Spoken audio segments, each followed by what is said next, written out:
Your competitor is 30% cheaper. 6 words, 1 objection, and most contractors completely the bed. They start defending, explaining, justifying, or worse, discounting. Wrong, and that is the wrong thing to do. I'm about to show you exactly what to say instead, word for word. Look, if you've been in construction for more than a week, you've probably heard this. Hell, you might have heard it yesterday. And every time you hear it, something is gonna die inside you. Because unfortunately, you know what's coming. The negotiation, the games, and the race to the bottom on price. I'm Stash with SC Digital. For the past decade, I've helped contractors like yourself turn price objections into closed deals. We spend $30,000 a month on our own marketing to get sales calls that we close. So trust me, we know it works. And I'm about to hand you the exact response that's closed millions in construction projects when competitors were 30% cheaper. But first, let me tell you why your current response sucks. When they say your competitor is 30% cheaper, what do you say? If I was to take a guess, it'd be something like,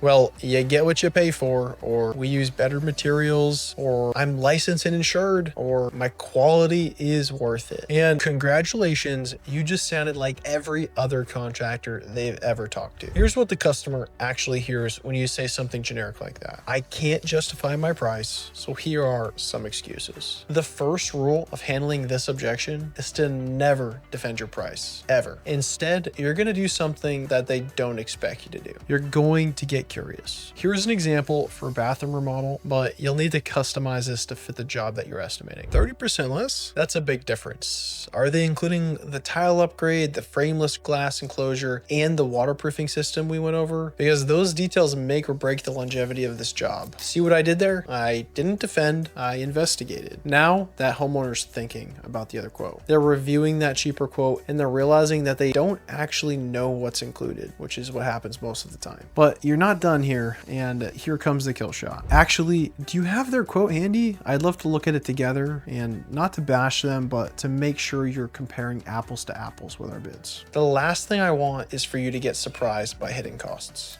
Boom. Now you're on the same side. You're not fighting them, you're protecting them. 9 times out of 10, one of 3 things happens. They don't have the quote in writing, which is a pretty big red flag you can point out. The quote is missing major components, things like that you're going to show them and walk them through. You're more of like a consultant now. Or the quote is from an unlicensed hack, which we've all seen. But if it's a real quote from a real competitor, here's a response you can use. I appreciate you sharing this with me. You know what? They might be the perfect fit for you. If your main priority is the lowest price, they're clearly winning that game. Then you're going to pause and let that sink in.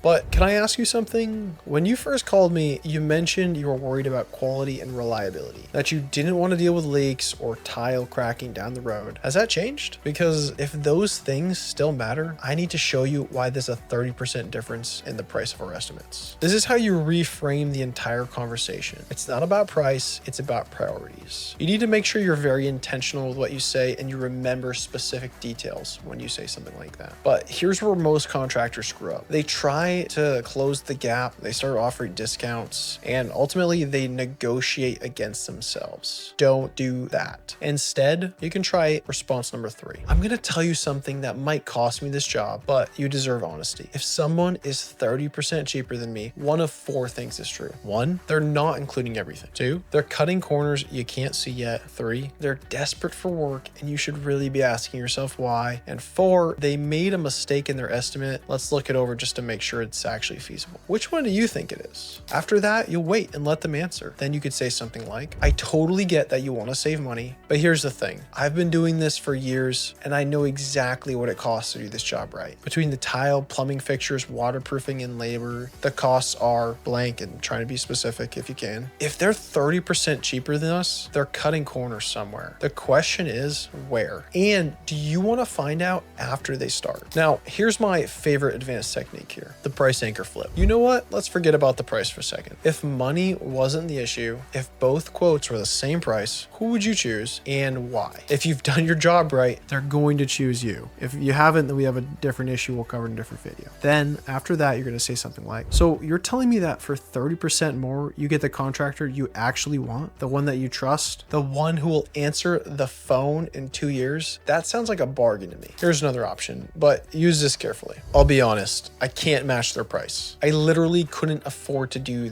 this job for that number. But here's what I can do. I'll give you my personal cell number. When something goes wrong with their work, and at that price, I think it will, call me. I'll come and fix it. Of course, fixing other people's mistakes costs more than doing it right the first time, but I'll be here for you. Then pull out your phone. Actually, let me show you something, and have this prepared ahead of time, but show them some photos of bad work, jobs you've had to rip out and replace, and go over it, right? This is a job I fixed last month. The homeowner saved $8,000 going with a cheaper guy, but it ended up costing her $22,000 for me to fix. And this one here, they saved $5,000, but they spent $18,000. This one, the cheaper contractor, they disappeared mid-job. They never saved a penny, unfortunately. Now, if the homeowner keeps saying, I don't care, I want the lower price, this is what you'd say. You know what? I respect that. Price is clearly your top priority, and that's okay. They're probably your best bet. Can I ask you just one favor? Take a photo of my card. When you need warranty work or something doesn't go as planned, I want you to have my number. About 20% of my work comes from fixing cheap jobs every single year, and then shake their hand and leave. Half the time they're gonna call you back within 24 hours because you were the only professional in that process. You didn't beg, you didn't discount, you didn't play games. Here's the truth about price objections. They're usually not about price. They're about trust, value, confidence, and understanding. When someone says your competitor is 30% cheaper, they're not telling you to lower your price. They're asking you to justify the difference. But since justifying sounds defensive, instead we need to investigate, question, reframe, and position. Make the homeowner defend their cheaper price, right? Not you defend the higher one. Stop playing defense on price and start playing offense on value. The next time someone drops the 30% cheaper bomb, don't panic, get excited, because now you have the exact words to flip that objection into a closed deal. Remember, you're not selling the cheapest option, you're selling the smartest investment. There's a 30% difference in price because there's a 300% difference in value. Your competitor will always be cheaper, there'll always be someone cheaper than you, but the question is, will you always be worth more, and will you understand how to talk to the homeowner so they understand that? Been fun. Like, subscribe. We're gonna be doing a whole series on